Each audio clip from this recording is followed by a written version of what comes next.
Welcome back to the Alec Lewis Show. I am your host, Alec Lewis. This is episode 68, recording on Tuesday, March 18th. Free agency's been going on for what, like 8 days? A lot of the big ticket stuff is out of the way, and it's been as relentless as you can imagine. Got a lot of stories over at The Athletic. Have a recent one that posted on this Tuesday regarding Jeff Okuda, the cornerback who the Vikings agreed to terms with, so you can go check that out over on the website. As we always do early in the week, or as we have been doing on the Alec Lewis Show, I'm going to do a Q&A where I took questions from a lot of you guys on social media, on X, or whatever the heck we're calling it these days. And there was some passion, there were some questions, there was some aggression. And it's all right. Can handle all of it, and looking forward to answering as many of these as I can. Try not to duck any of them. There are some that I either would like to save for story format, or just kind of want to put in more work to be able to get as good of answers, as interesting of answers as possible. We're going to talk about all the subjects. Yes, I will broach the Rodgers thing. But before I get into all the questions, I do want to say just at the top, like, you almost, or at least I can speak for myself, like in this type of situation where there is such passion and the reports are so, I don't know, just people have feelings about it. Like, you almost, at least for me, you just don't even want to do the podcast, or you just feel like you just don't want to be the story. Like, I don't know how, you guys listen to this if you're new or if you've been here a long time.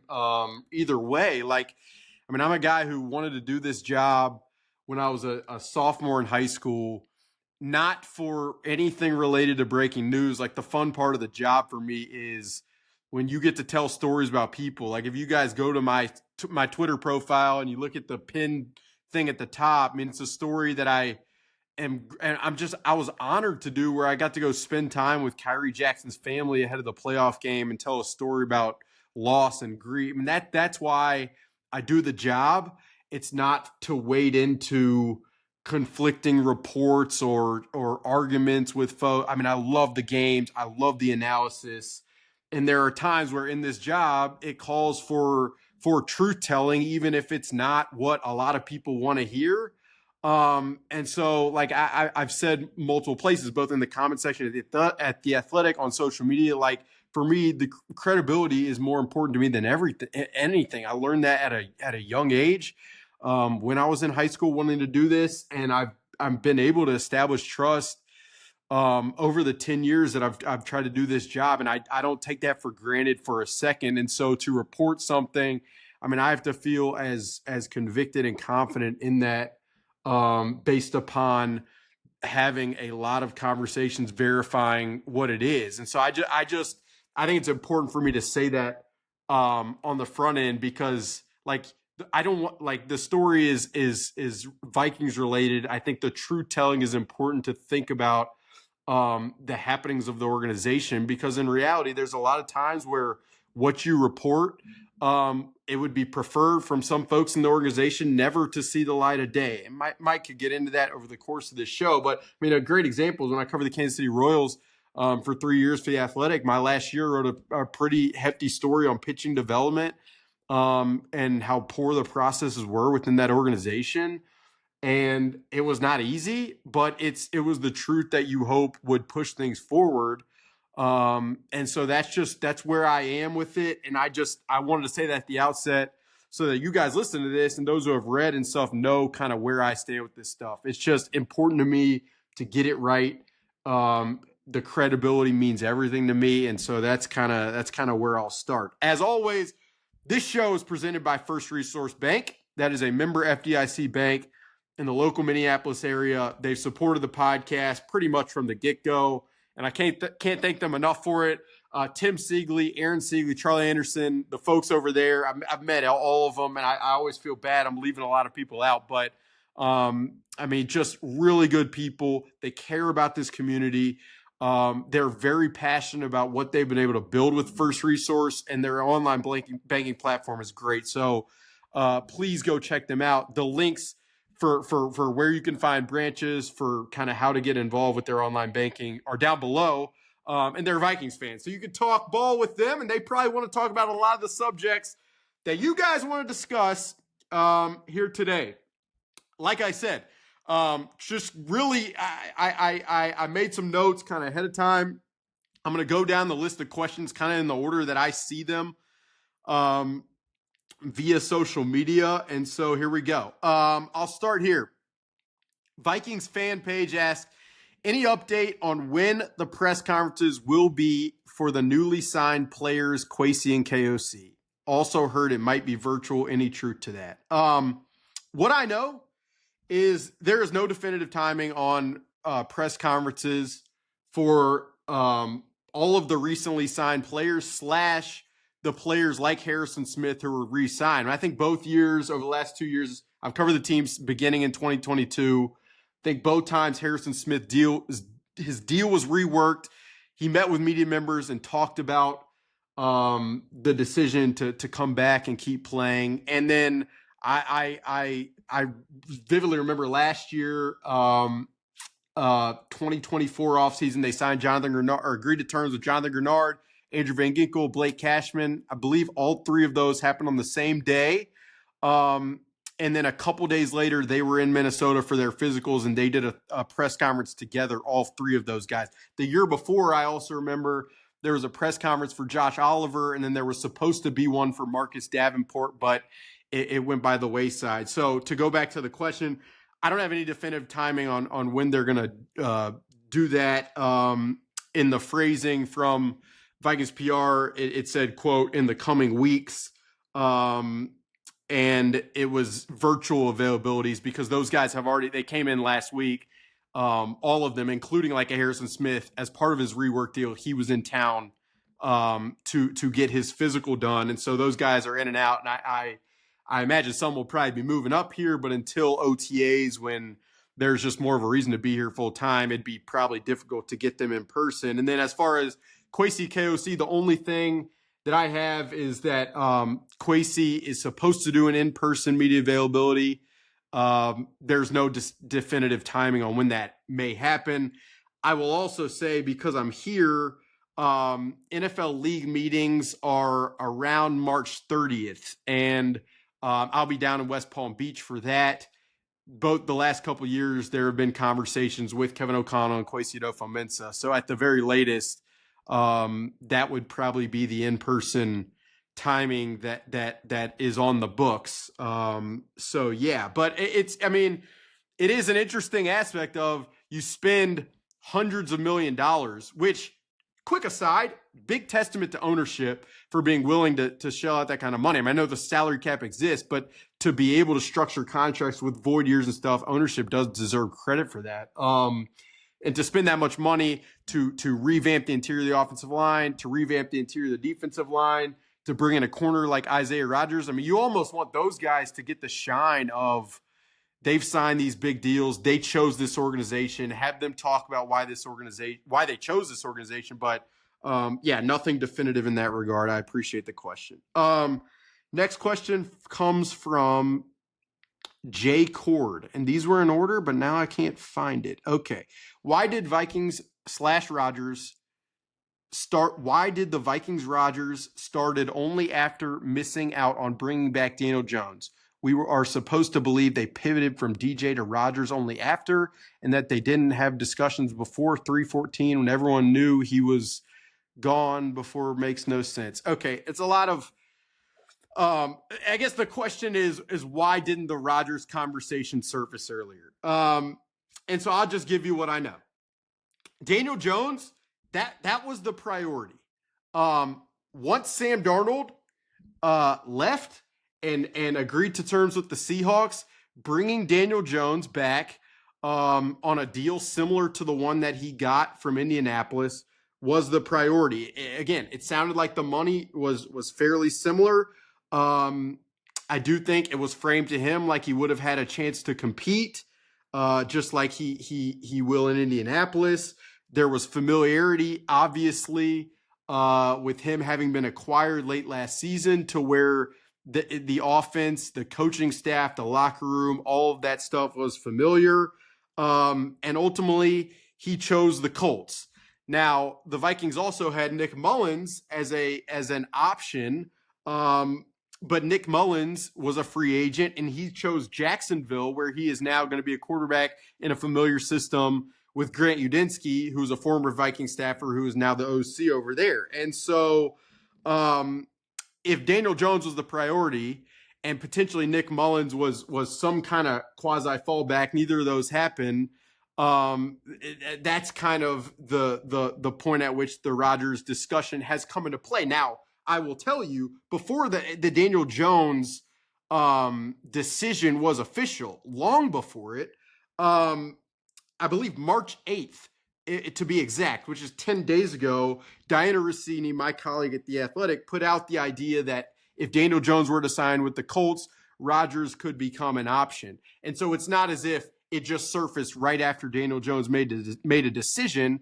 And then, I mean, you wade into the questions of, does that mean the Vikings had discussion? I mean, you get into a lot of gray area there that I don't feel comfortable definitively reporting anything, because I hold what I report at a very high standard. And so once Daniel Jones decided to go to Indianapolis and Nick Mullins went to Jacksonville, the Vikings have J.J. McCarthy and they have Brett Rypien on the roster. And I'll say this, like, the Vikings like Brett Rypien, but they do and have, which is exemplified by their want to bring back Daniel Jones as a priority, wanted to have a veteran quarterback to pair with JJ. And obviously the options in front of them have existed, and that list has dwindled because a lot of those players have signed. But, I mean, I'm speaking Tuesday, March 18th.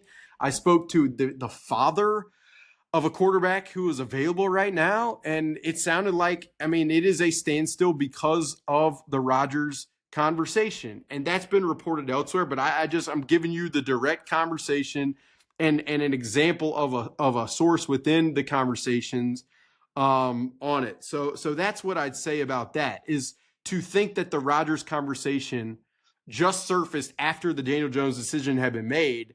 I don't know if that's completely accurate, but I will say that I do think the Vikings' priority was Daniel Jones, and so they've had to adapt in a way that may not have been expected or planned for from the outset.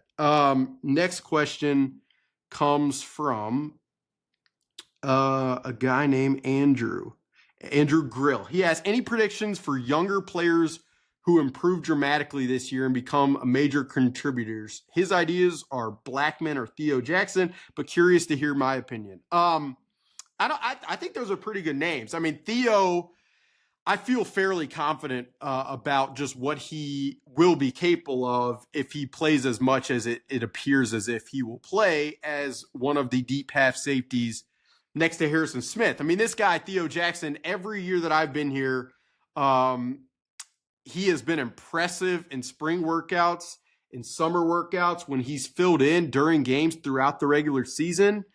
He's performed. He's intercepted passes in those games. Talking to other players in the locker room, he is a very sharp guy on the field.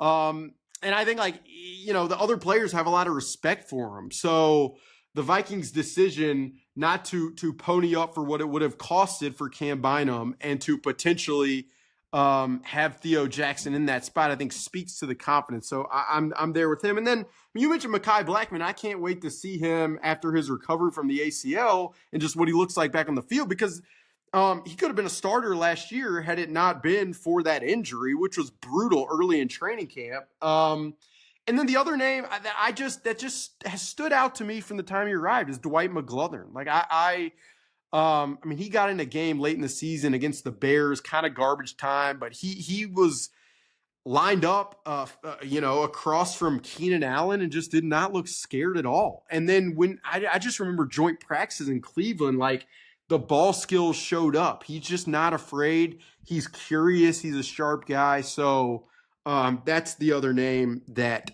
comes to mind for me. The next question comes from a user named Brooks. Would the Vikings ever approach the Titans about Will Levis? Seems like they're ready to move on and draft a quarterback. I don't know what that means. Oh, the Titans, yes. Imagine what a guy with that type of arm would do in KOC's system. To your initial question, would the Vikings ever approach the Titans about Will Levis? No. Next question comes from Carl. Let me find it right here.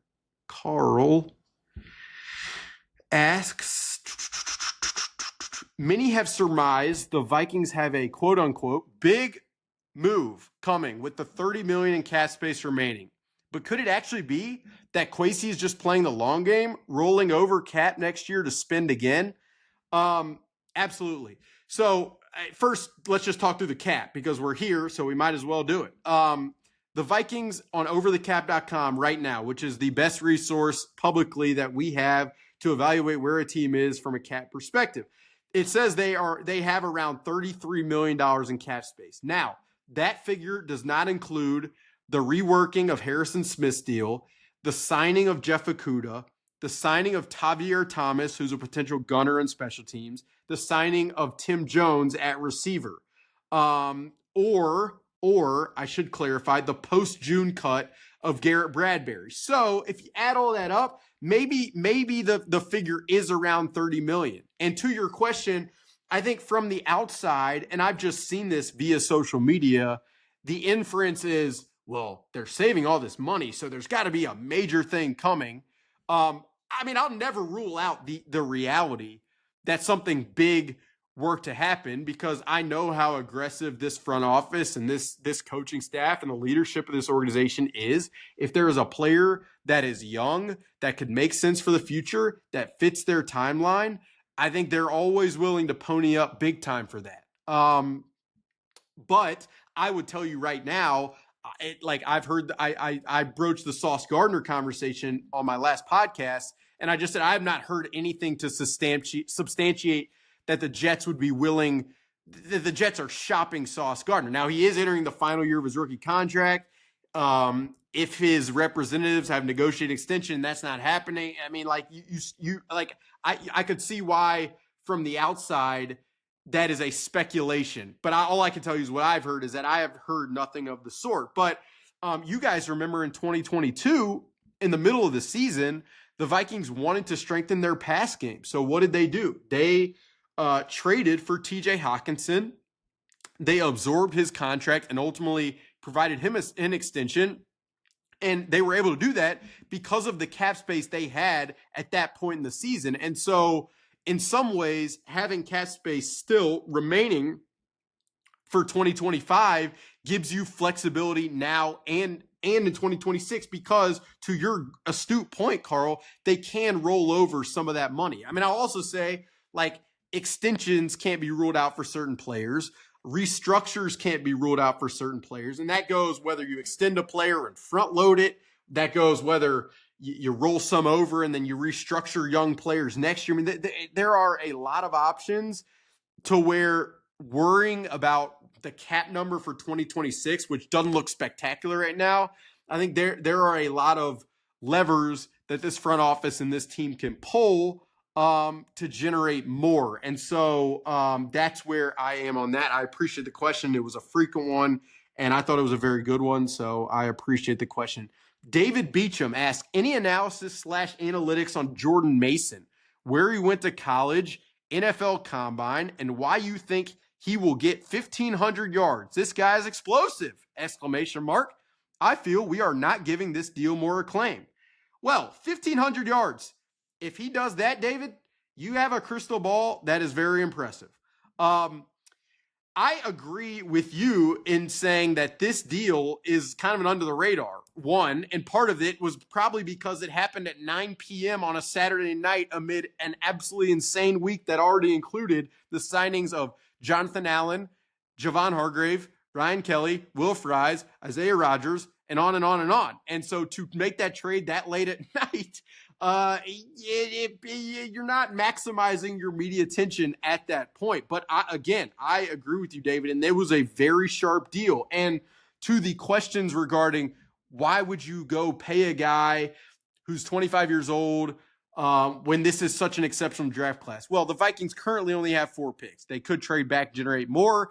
But also, you never want to go into a draft having to fix a need. If you can give yourself maximum options in the draft to pick the best players available at every turn, why would you not do that? Plus, you found a 25-year-old running back who you watched run for 100 yards on 20 carries against you last year. David, to answer some of your questions, Beachum played at Georgia Tech. From a combine perspective, I'm not totally sure. He was way down on Dane Brugler's list of running backs in the Beast, his incredible draft guide in 2022. He was just very unheralded, but he's out of Georgia Tech. He never ran for 1,000 yards in college. But I want to give you this number because you asked for analytics, and David, I am here to provide them for you. Last year, Next Gen Stats has statistics called rushing yards over expected per attempt. So, Alec, what the hell does that mean? I'll tell you.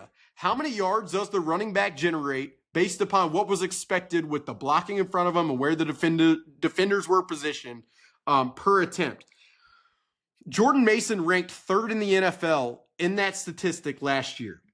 3rd behind 2 players you might have heard of, Derrick Henry and Saquon Barkley. That is one statistic. I am not saying that Jordan Mason is going to be Derrick Henry or Saquon Barkley. I am saying it is spectacular to be anywhere close to those 2 in statistics. Another next-gen stats number. Jordan Mason forced a missed tackle on a league-high 37.3% of carries last season. That was number 1 in the NFL, higher than Bucky Irving, Kenneth Walker, Bijan Robinson, Tank Bixby. I really like Jordan Mason. I remember in that game against the 49ers at US Bank Stadium last year, as he would press the edge and then cut back in some of their schemes, I kept thinking, like, how is this guy who replaced Christian McCaffrey doing this? And now that guy is a running back for the Vikings, a bigger guy. You pair him with Aaron Jones. To me, it just makes a ton of sense. So I'm with you, David, in terms of your feelings about that deal. Next question comes from Brian. Brian asks, thoughts on changing expectations for the draft? For the interior defensive line, Kenneth Grant from Michigan would still be a solid investment as a disruptive nose tackle but 3 technique, with Allen and Hargrave firmly on the team for 2 years. So IDL appears to be a luxury pick. Interior defensive line as a draft position is an interesting conversation right now. I have written in the past and not long ago how most of the elite interior defensive linemen in the NFL were drafted very highly. And so to get one of those guys who is young and budding, you typically have to draft them very high. Now, Kenneth Grant from Michigan is an interesting case. I've talked to some college people that I know. Some have familiarity with that program, and they speak very highly of Kenneth Grant. But I also don't know at this point if the Vikings want an interior defensive lineman at that size, if Kenneth Grant becomes Dexter Lawrence, you don't care what size the guy is, but I'm not sure if that size fits the distinct prototype that Brian Flores would probably want. So if they were to select an interior defensive lineman, I'm not totally sure if he would be the guy. Now, you wade into the conversations about, what are the positional priorities at this point via the draft. I mean, I still think the cornerback group, even after Jeff Okuda, could use some help. Now, I'm not saying that means they're going to draft a cornerback at number 24 in the first round. You guys would probably not be very happy if that were to happen because of the lack of success drafting that position that high with the history of this organization. I totally understand that. But if you could select a defensive back at 50 or so and have multiple other options to be able to fortify the roster, and that guy doesn't have to step in and be the guy immediately, to me, that would make sense. I mean, I also look at interior of the offensive line. For me, it remains a conversation.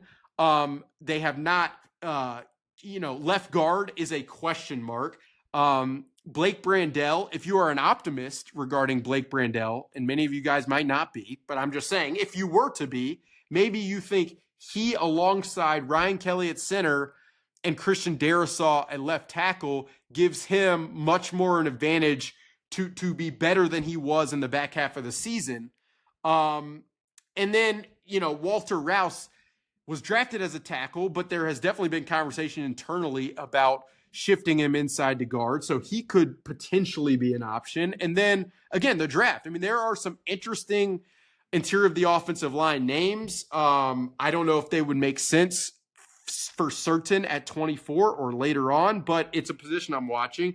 Running back, I still think to be able to get another youngster who wouldn't have to be thrust into the fire early, and could kind of be, I mean, Ty Chandler's now entering the final year of his rookie contract.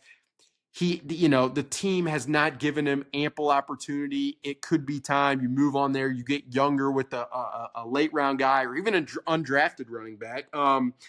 Safety, I'm not sure if I'm totally ruling out, even though, if it's the Vikings perspective, and Harrison Smith plays, Theo Jackson, Josh Mattel. I mean, I'm not going to rule out safety. And then tight end, I still think there needs to be depth there. I mean, you've had TJ Hockenson, Josh Oliver have both navigated injuries over the last few years, frankly. And so to have depth there, you guys know how much Johnny Munt, who also went to Jacksonville to play for Grant Udinski and that staff, you know how much Johnny Munt has really played over the last few years. And so kind of adding a youngster for that spot is also kind of where my mind goes. And I don't know if you wanted me to wade in there on all of that, Brian, but it's kind of, I felt like it's worth the conversation.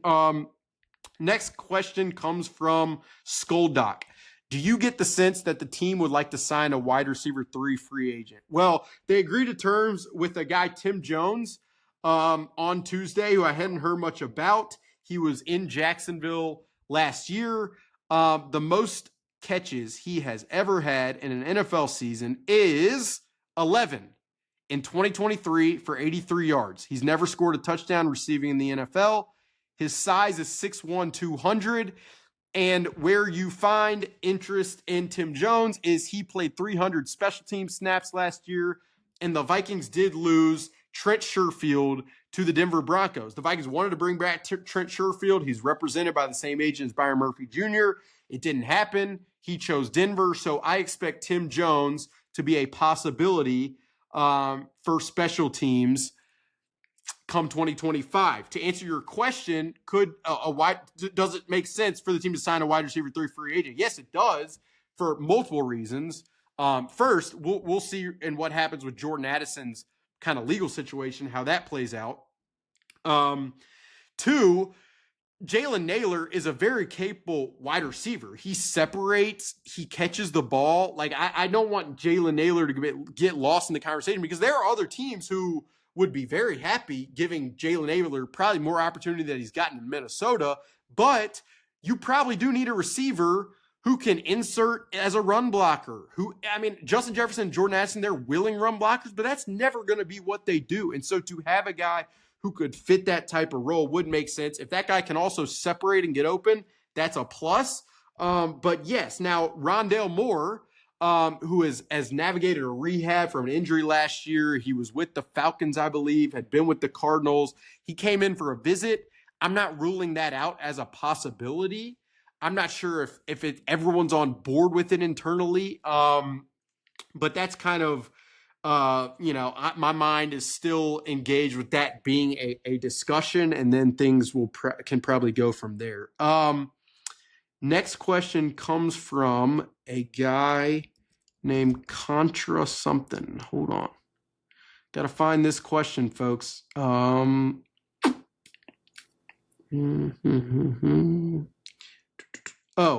yeah. It's a Jeff Okuda question. Contrarian is his Twitter name. Do you think B-Flow can turn around Jeff Okuda's career? I thought he was going to be nice like Pat Surtain and Sauce Gardner. Well, boy, would it be nice if Jeff Okuda became one of those guys with the Vikings. I'm not sure if I expect that, but yes, if there is a coordinator that I would bet a player being maximized with, it would be Brian Flores. He does not put guys in positions that they cannot handle. So if Jeff Okuda thrives in short area explosiveness, physicality at the line of scrimmage, as opposed to running with receivers all over the place and playing the deep half of the field, then I expect Brian Flores to be putting him in the former types of situations and him being very mindful of that. Now, again, this is why I talk about cornerback depth, because if some players were to go down, then he's in positions that probably you wouldn't hope for him to be in. But I go back to 2022, and it was my first year, third game of the season. The Vikings are playing the Lions at home. They ended up winning the game, I think, with a KJ Osborne touchdown pass. But I think Justin had 3 catches that day. Jeff Okuda was so physical with them. I can't remember how many times he was flagged. I think it was multiple. And he also had double and triple team help over the top. So I'm not going to make this sound like Jeff Okuda just shut down Justin Jefferson, because Justin would laugh at me and squeal, because it's not true. And I completely would be with him. But he was definitely physical and rough and brought a level of edge that I think will be really good for a cornerback room with a lot of slider bodies. I mean, Byron Murphy Jr. is the biggest among the Dwight McGlothers, the Mekhi Blackmans, the Isaiah Rodgers. And I'm excited to watch Isaiah Rodgers, because I've watched some film of him, and he's pretty sticky in coverage, and he's competitive at the catch point and all that stuff. But I do think Okuda's skill set is a very good one to add. Let's see here. Got another question. Vikings Coverage Skull asks, why do you think Kwesi and KOC have not talked to the media yet? I can't answer that question. And I'm not gonna not answer it, but I'm also not gonna lie, because it just goes against what I believe. Chase Allen, let's see, couple parts here. What's the timeline for a Rodgers QB2 decision? As I am speaking here on Tuesday afternoon, I think anybody who provides a definitive timeline for what Rodgers is going to do is not in the know. I mean, I think that's the truth here. So yeah, I also know that if the Vikings had wanted to totally quash this conversation, they've had multiple days to do it, countless days to do it. Now, one question off that point could be, well, Alec, if they were to quash this conversation, then they might have to do that for every rumor until the end of time and every offseason ever. And I understand that perspective. I really do. The difference with this one is you are dealing with uncertainty at the most important position for your franchise, and regarding a young player who, yes, has confidence in himself, is focused on himself, but we're human beings, aware of what's going on around us. And so that's what I'd say on that. The other questions, let's see. Chase down, how much do we have left to spend? How much do teams typically want to leave unspent for UDFAs or other pieces? How much do the Vikings have left to spend? We kind of went over that. It's probably around $30 million, but again, they could roll over that money. It's not like they have to spend it. I don't know. I need to do the math on the specific amount that they can roll over. I just think it's worth mentioning that is an option that they have. Let's see. How much do teams typically want to leave unspent for UDFAs? I mean, the team's going to leave probably at least $8 to $10 million for the draft, for UDFAs, all that stuff. And I expect them to be active in the UDFAs like they always have, and they've been effective at it, specifically with Brian Flores here as defensive coordinator. Would these factors potentially rule out Aaron from a money standpoint, even if we wanted them? I don't believe the money is a holdup within the Vikings considerations. Next question comes from Purple Kool-Aid. Is there anybody within the team raising concern over McCarthy's ability or injury? Publicly and privately, the key Vikings decision makers have not raised concern over McCarthy's ability or injury. That is what I can tell you. To me, is the Aaron Rodgers question organizational or all on KOC? Well, it's an organizational decision. I mean, ownership has to sign off because they are the owners of the organization. And Kevin O'Connell is aware enough to know that if you are to make a big decision within an organization, no matter what it is, you probably want your staff and the people within the organization to be on board with it. If you are an aware enough leader that we all know Kevin O'Connell is. But there is no question that Aaron Rodgers does not enter the Vikings organization if not for Kevin O'Connell signing off, because it is a quarterback. And just as Kevin O'Connell has gotten credit for the year that Sam Darnold had, for the job he did with Kirk, and for the role he played in selecting J.J. McCarthy, to think that he would not have a pivotal role in that conversation would be faulty. Next question comes from Reyes Meyer. Will both a kick returner and a punt returner be a priority in the draft or the rest of free agency? Yes. Rondale Moore, I mentioned, he has done some of that in the past, but I still think the draft, I'm not ruling that out either. Kawabunga asks, how much is CAA paying you to push the Rodgers drivel? Why are your sources against a lot of other reliable ones around the league? First, I'll clarify this.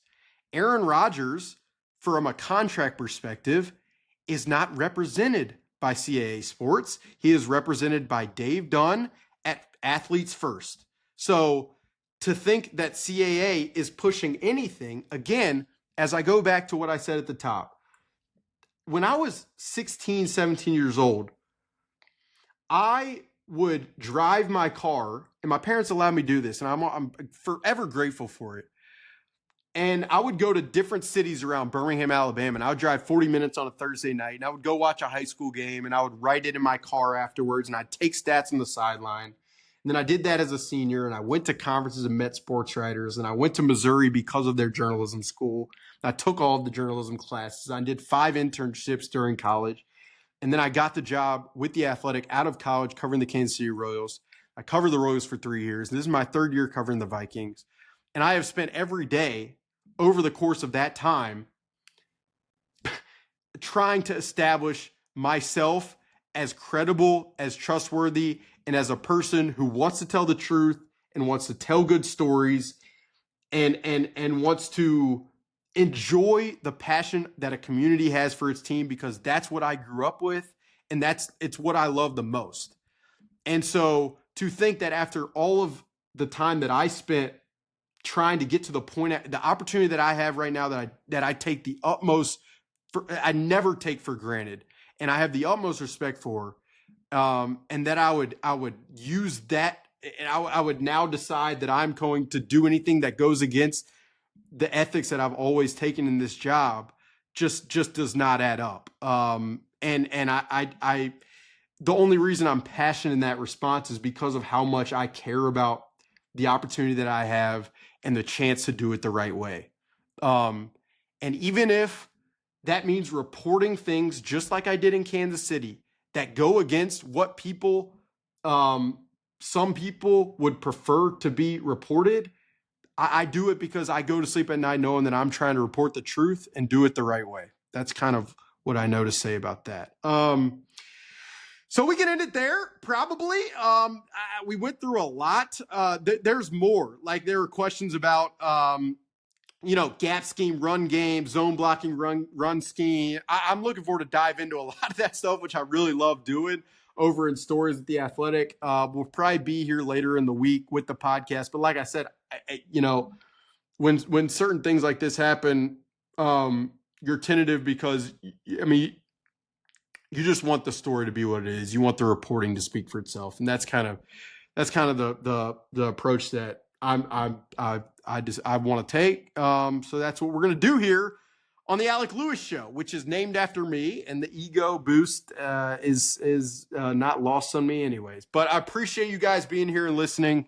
Means the world what we've been able to build on this channel. If you're watching on YouTube, please hit the subscribe button. That stuff helps us out. And if you're listening on Apple, Spotify, I would appreciate the rate or review and any of that stuff. Like I said, go check out The Athletic stories throughout the week and anything that surfaces related to this conversation. I'll pass along because that is the job. That'll do it.